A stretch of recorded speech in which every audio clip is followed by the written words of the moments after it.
Ultimately, you need to decide, is your church website for guests, for your community? Is it outward facing? Or is it for your membership, your congregation? Is it inward facing? Okay, much like a conversation I had with my, he wasn't my youth pastor. I interned under him. I don't know how to say that. The youth pastor that I interned under, he had a great observation. He said, at some point, a pastor needs to decide, is my church for the community, or is my church for the churched? Okay, are we going to be a church for outreach, or are we going to be a church church for inreach? I don't personally, I don't believe there's a problem with either answer, but you got to have an answer. Because if you try to appeal to both, instead of saying we're going to appeal to both, you end up being unappealing to both. Instead of communicating why one should care and why the other should care, you're actually communicating why one should not care and the other should not care. Okay, so my content philosophy, when I sit down to write a website, or when my team sits down to write a website, the number one thing we look at is, what is the church's mission? All right, because believe it or not, every church has a different mission. Okay, and remember, your mission is why you exist. It's an internal asset. It's not something you broadcast to the world, okay? I don't know why churches got this idea that the mission statement will bring people to church, okay? The mission statement is an inward-focused idea.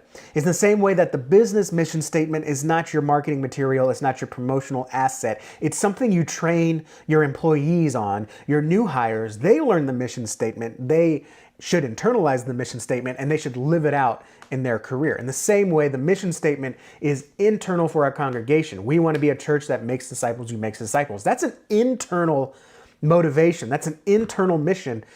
Nobody's walking around your community saying, oh, I wish someone would make me a disciple who makes disciples. That's not your outward messaging, so to speak. So that said, your content for your website should be mission-minded. So if you want to be a church that makes disciples who makes disciples, your content needs to reach out and be an asset of your discipleship path, or it should be an asset to draw people in to be discipled.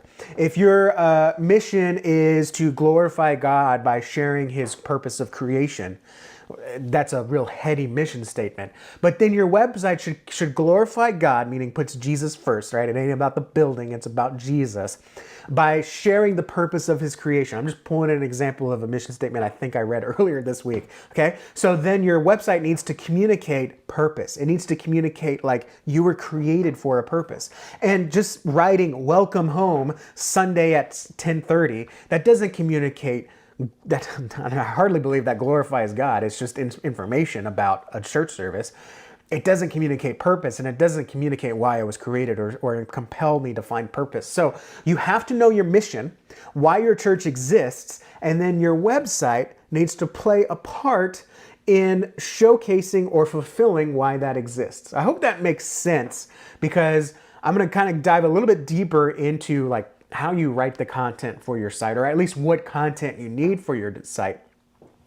So you have to know, why do we exist? And why we exist should also be why your church website exists. If your website does not run parallel with your mission, if your website does not run parallel with your vision to help you get to where God's vision is taking you, your website is a waste of money. If you're paying $5 a month for your website and it's not aligned with your mission statement, you're being a bad steward with your church finances, okay? Now, on the opposite side, if you pay buco bucks, right? You pay a professional agency, even more professional than Nava Church Marketing. I'm talking about the big old brand guys that charge you $10,000 to $20,000 just for your brand package, okay?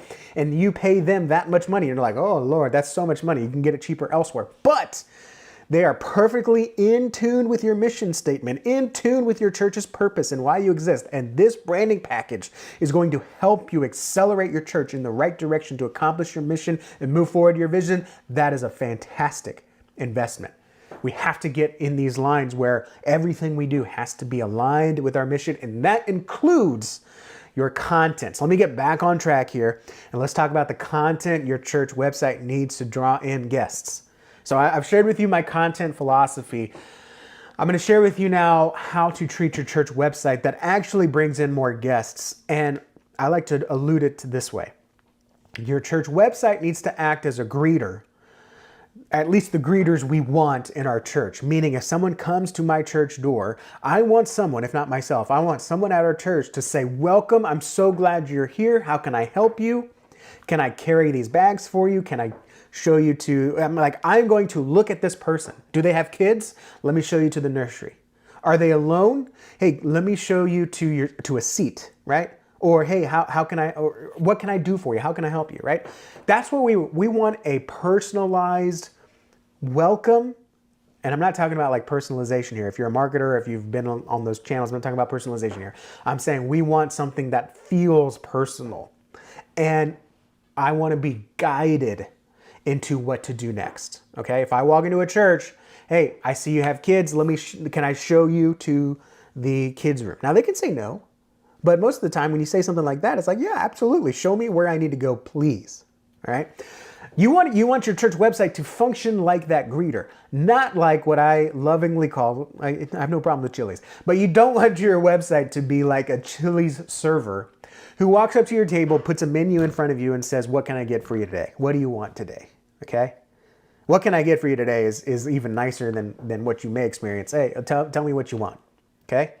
Because what's going to happen is, especially when it comes to churches, right? People are going to look at the menu or look at everything your church is doing. Okay, your Sunday morning service, your Wednesday night prayer, your VBS, your fall launch, your sign-up opportunities, your prayer requests, your small groups. They're going to look at all that and say, this is way too much. Obviously, I'm not in church for a reason.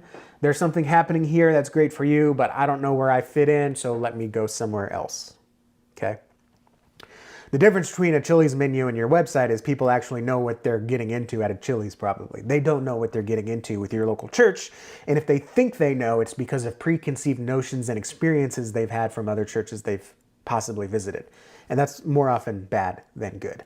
So you have to decide, do you want your church to be the Chili's server or do you want it to be the personal guest?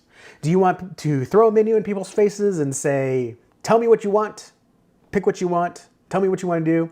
Or do you want to be that greeter that says, come with me on this journey. Let me show you what we have for you. Okay? And to do that, the simplest way is to just pick one thing. And this is a question that catches a lot of pastors when I talk to them. What is the one thing? If you had your website only do one thing, like someone came to your website and they were only allowed to do one thing, what is that one thing you want them to do? For some churches, for many churches actually, it's I want them to come on Sunday. I want them to make the decision to come on Sunday morning. Great. So that's when you use plan a visit, see what to expect, explore Sundays, whatever that is, okay?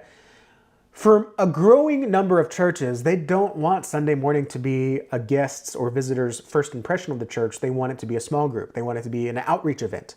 They want it to be a sermon that they want to watch online. Maybe a gospel message, okay? In which case, forget everything else. That becomes the main focus of your website, okay? And it sounds counterintuitive. Well, if we don't tell everyone everything we do, how are we going to get them in all of our entrance points? Easy, right? If you tell someone, come through here, come through here, come through here, come through here, come through here, like they're going to sit there and be like, well, maybe. But if you tell someone, hey, follow me through here, you're going to get more people following you. Okay? So pick one thing that you want your guests to do, your online visitors to do, and build your website around that. It sounds very counterintuitive. But Pastor, how many times have you preached a sermon and you ended it with, hey, if you're new here, we'd love to meet you. Come find me afterwards. If you've accepted Christ, if you made a decision, you just want to be prayed for, come down to the front. Our ushers are going to be waiting for you. Maybe you need to recommit your life, come down to the front. And by the way, I want you to also remember that we have youth camp coming. If you've got a student, go sign up in the back. And if you are so led, you can donate in the back. And on your way out, there's an offering plate. I've already overwhelmed you. Whatever, I'm going to be bold here, whatever God's calling someone, whatever God pulling someone to make a decision, and you're sitting there mumbling off a menu of things to do, you've immediately created a barrier between them and actually doing something. Versus when you end a sermon just like this, right? Now, if you feel called to surrender your life or just be prayed for, I'm going to be down here, Usher's going to be down here, you come. and let's work out this faith thing together. That's it. That's the only thing you're asking people to do. Which one is going to get more activity? Hey, if you're feeling something, come down and let's pray about it. Or if you're this, do this. If you're this, do this. If you're this, do that. Which one gets more action? Which one is more directed? Okay? In the same way that less options creates more action, our website, when it has less options, at least on the front end, you will get more action. This is why you have to decide, is our website for guests or is our website for church? Because you're not going to appeal to both, okay? In fact, most of the website problems pastors tell me they have is because they're trying to appeal for both, right? No, people that come to our church, that visit our church, they never even check our website out in the first place. That's because the people that are visiting your website decide that your church isn't for them. Okay? And they also say, our church says our website is unusable. Because you're trying to play to both, okay? Now, I'm not saying you can't play to both, but you've got to pick a priority. And if it was me, I would rather my congregation jump through some hoops than some guests jump through some hoops. Because I'd rather keep my congregation stumbling to try to find a sign up than a potential guest stumbling to try to find Jesus. I hope that makes sense. So let me jump real quick into the 5 key pages. Anytime we build a website, we always build these 5 key pages. This is the content that you need on your website to draw guests in. And one of them is actually going to surprise you. Number 1, of course, is the homepage. The homepage, if your website is the front door, this is the front door to your front door. It's your welcome mat. Most people are going to land on your website on your homepage, whether they find you in Yelp, Google My Business, they just Google churches and they find you, or they hear someone say this name and they go search First Baptist of whatever, right? Your homepage is the primary landing page. This is where that most important question is. What's the one thing you want someone to do when they visit your website? Make that the key focus. This is like all over your homepage. The only thing you're asking people to do is take this one step. And so you're going to say, what's your headliner there, right? Life is hard. Jesus is easy. I always go to that one because it's not used anymore. And it was one of my favorite headlines we ever wrote. Life is hard. Jesus is easy. And we want to guide you to him, whatever your subline is, right? Plan a visit. Join us on Sunday. In fact, join us on Sunday is much more personal than plan a visit, right? Plan a visit sounds like the chili waiter. Hey, here you go, plan a visit. Versus join us on Sunday. See what to expect on Sunday. Discover what's going on here, right? Something like that is going to be much more personal, much more guided. And then when they scroll down the homepage, you're going to keep calling them to plan that visit. Okay? You're going to go next to maybe a testimonial. Hey, I once was lost, but now I'm found. Thanks to this church, I found Jesus. Whatever the testimonial is, it needs to be like that. Not happy church, friendly faces, funny preacher, right? That's not a testimonial. That's a review. We want testimonials on the site. We want testimonials on our review too, okay? And then maybe they scroll down and they see that your church understands them, right? Hey, life is hard. We get it. Okay, the world has become more complex, and it's not fair that no one prepared you for not only the physical battles of this world, but the internal spiritual battles that you feel within. Thankfully, we were created to live for a higher purpose, and we'd love to show you that what we've discovered in our own faith journeys. Come find out. A great first step to come meet us is to join us on Sundays, right? You constantly lead that. Maybe you have a ministry section, right? And it says, hey, we've got ministries for your family. We've got a nursery. We've got kids ministry. We've got adult Bible study. We've even got life groups. And the best way to discover these ministries is in person. Join us on Sunday, right? You are constantly asking for that one thing. I know it sounds boring. It sounds aggressive. But hey, Jesus was pretty aggressive too. We have to be pretty aggressive because we are living in an aggressive time. If we are not the aggressive ones, guess who is? The enemy, the world, the culture, the demons out there, whatever you want to call them. They are aggressing on these people's attention, on these people's lifestyles, on these people's culture. We have to answer that with similar or nay, rise above that noise with holy aggression, if I can use that, all right? So your homepage needs to be focused on that call to action. Now, the next one really is all centered around that one thing you want them to do. In most churches, again, it's like a what to expect, a plan a visit page, a Sunday page, whatever that call to action is. Okay, I'll just hit on this because this is what most churches are going to want, all right, is going to be that page. Okay, we're going to call it your action page or your next steps page, okay? But don't call it next steps. It's very generic. Imagine you went to your local cable companies, whoever you get your internet from, and you're like, all right, yeah, let me go check out this internet package. And there's a button that says next steps. What does that mean? No one knows what it means. We keep using it for churches. Don't use next steps. Okay. Same thing with Connect. That's a whole nother show I could do.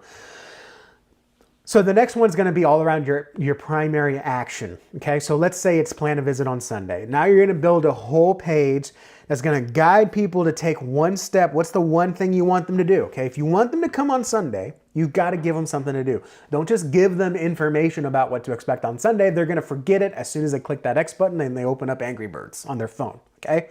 You've got to get a commitment out of them. All right. In the same way you talk to someone and you're like, let me share the gospel with you. Okay. Obviously I want them to accept Jesus. Maybe they're not ready to accept Jesus. So then maybe I'll ask to pray for them or ask to pray for them. Or maybe I'll say, hey, can I follow up with you? Come to church with me on Sunday. Whatever that is, you want to get a commitment out of someone. If you're just going around talking about Jesus but never asking for a commitment, you're not really making disciples, right? You got to call people to do something. So when they're on your action page, let's, for example, plan a visit, you want them to do something. Now, you could ask them to do a plan a visit. I'm not a huge fan of plan a visit stuff because they're too complicated and they ask for too much information, okay? I don't want to fill out a tax form so I can go to your church, okay? So I can feel like I can go to your church, right? I don't like that, okay? Just compel it down to let us know you're coming. We'll save a seat for you. Let us know you're coming. We'll prepare a gift for you. Let us know you're coming. I love this one pastor we have. It says, let us know you're coming and ask us a question that you've always wanted to ask, and pastor will address it on Sunday, right? Like that's great for churches that want to reach like the burned out on church because they're like, ooh, I got this guy. And they ask like, how come homosexuality is not mentioned in the New Testament, right? You and I both know it is, but they don't for some reason. So like, they'll ask that question. They'll be like, ooh, now what great motivator is it for someone to actually go to church if you're going to answer their tough question and they're going to see you answer it in person? What a great motivator, right? So anyways, so you kind of you picture it as a funnel, right? You're like, hey, come on Sunday. Now they're looking at Sundays. Okay, now we want you to take this one action so we know you're prepared for Sunday. Worst case, at the very minimum on your Sunday page, put a button that says get directions and it takes them to the Maps app. Okay, there's a way to link it. I can't get into it here. It takes them to their Maps app. Now your church is in their Maps app. So when they open up Google Maps, they don't got to find you. You're in their recent history. I hope that makes sense. If your action page is something else, find a group, join a group, visit a group, whatever it is, right? Again, don't focus on here's all our groups. Pick one and be healthy, right? Show why they should care about groups, how groups can serve them, and then guide them to pick a group. I don't like doing, hey, here's all our groups, pick one of our 13 groups. Now I got a homework assignment to go find the one that looks like me, okay? Instead, you can compile a way to kind of like a questionnaire. And, this gets them to answer questions about themselves. It's very low risk. Who doesn't like talking about themselves? Now I can point people to a recommended group or two. There's a way you can do that. It's a little more complicated. You're not going to get it with something like Squarespace, but it is possible.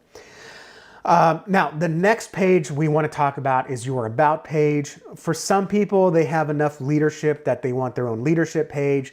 But this one is usually going to get the Christians or the people that have experience with church, have been burned out by church, and they want to make sure you're not crazy. They want to make sure that you believe the same things that they do.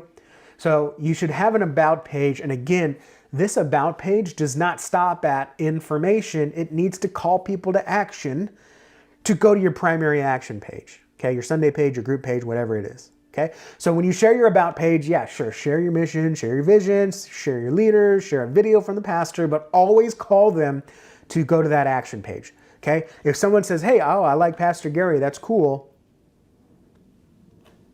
I'm gonna forget about you once I open up my Angry Birds app, okay?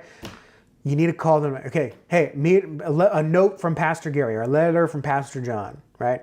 Hey, I get it. Life is hard. As a local Cincinnatian myself, I grew up in this land, and this city is not what it used to be. We want to bring God back to this city, and so we can impact this city. Click here to join us on Sundays and join our mission. Whatever the note says or whatever the message says, there's a call to action to go back to the primary action, okay? Your About page is almost always going to be clicked on by church transplants or already existing Christians or someone that's already familiar with the church. Your guests, probably not. because they think they know what a church is. They're just trying to make sure that your church is the one to go to, and you guide them through a different path. But the About page is usually going to be the second or third most clicked on page for your website, so it's important to have that. Now, the last two are less important, but I like to build these out because, again, it's just someone's going to be curious, and so they're going to click around. So a ministries page is good to have, at least what we call a ministry lander. That's like an overview of all your ministries. This one shows connection. And again, you got to bring it back to your purpose, bring it back to your mission, okay? It's great your church has a book club. If your book club is not a place to make disciples who make disciples, maybe it doesn't belong on the website because it's a great ministry. It's not mission-minded, which is a whole separate conversation of itself, but you want to keep your website focused, okay? But it's a good place to put very basic information about your nursery, your kids ministry, your young adult ministry, your Bible studies, your local missions, your food pantry, whatever it is. This is just good as kind of a catch-all. So if someone's searching for something, you have a chance for showing up and they can find you that way. Or maybe they just want to make sure you have a nursery. Maybe they want to make sure, like, see if you have a food pantry. People will go and click on this page. So it's good to have it there for the people that are looking for it. Few times I've met someone that said, well, I couldn't find all they wanted me to do was come on Sunday. I couldn't find any other information. Landing pages are good for advertisements, but for your church website, you do want to give an overview, but that primary front of the website needs to be focused on that primary action. But for someone that's curious, it's good to have something like your ministries and about page. The last thing is kind of like a secret slip in. The young people, we say, slide into the DMs, okay? This is a great way to slide into people's radar to show that your church is a church on mission, your church is there to serve, your church is there to provide, and your church has a higher calling than to just build a bigger building and buy the pastor a new car, and that's your give page, okay? People may think, well, our give page is very internal focused, right? And for people that just put, hey, give now, here's how you can give, click here to give. Yeah, that's a very internal focused give page. What if you could take your give page and make it outward focused, make it externally focused, so that it actually, without calling the potential guest to give, because most churches don't want their guests to give, they want their guests to come in person. That's your gift to us. How many times have we said that? But what if it still spoke to that potential guest and said, we're a church on mission. We're a church that cares about you, that serves you, that loves you. The way we do that is with gifts and tithes and offerings. But let's look at what that goes to. And so your give page, don't just put a button that says give and then link to a giving form. All right, that's very internal focus. Don't just create a page that says give now, 3 ways to give, click here to give, and it goes to that form. Instead, focus on what giving does or how giving plays a role in your mission. So how does giving play a role in making disciples? Well, our giving provides ministry support, so our ministries can go out and feed the hungry and clothe the naked. Our ministry goes towards local missions where we're supporting local schools, local orphanage. Our giving goes towards providing for our ministry events so we can bring more people in the community to come hear the hopeful message of Christ. Right? Whatever your giving goes towards, whatever the results are, the mission-minded results of your giving, that should go on your give page. So that way when someone clicks, this does 2 things. When someone clicks on your give page, if they're not really meaning to give, but they're like, what's this page here? They'll see that your church is a church on mission and that you're actually more focused on results or ministry than the money that it takes to make it happen. Okay? And if they're willing to give, okay, they're actually seeing what their giving is going towards and they'll give a little more. Okay? Because if I'm looking, I'm like, I got $100, I'll give 50 to the church. I go to this website and I'm like, wow, they actually fed 800 people. They clothed 40 people. They got 40 job interviews. There's some stories of benevolence. Oh, they've got youth camp coming up. You know what? I'm going to give 80. Maybe I'll give the whole 100. I don't know. But people will actually give more when they see what their money is going towards. So it's very important to have on a give page. Even if you don't have online giving, make a give page so people can see what their money is going towards. And that's how we kind of like slide in there that, hey, this is a church you can trust. This is a church that cares about our community, that is living on mission, that is gospel focused. Because even when we talk about giving, we talk about it in the context of what ministry is, not in the context of how much do you want to give. I hope that makes sense. And one bonus step there is a transitory step or a secondary next step.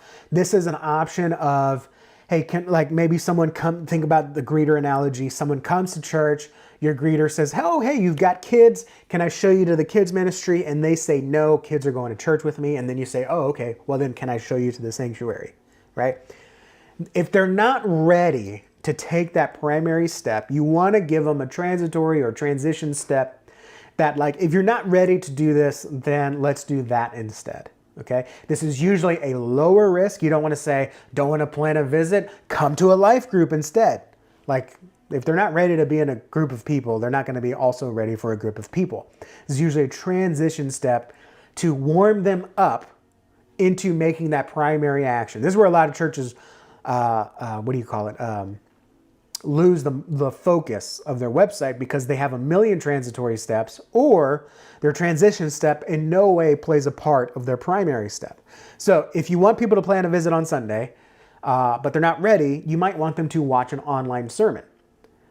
If they're not ready to join a group, you might want them to learn about community, right? Work out their faith, okay? Whatever that looks like, we want to give them something that plays a role. And one of the ways we do that is with an online guest gift.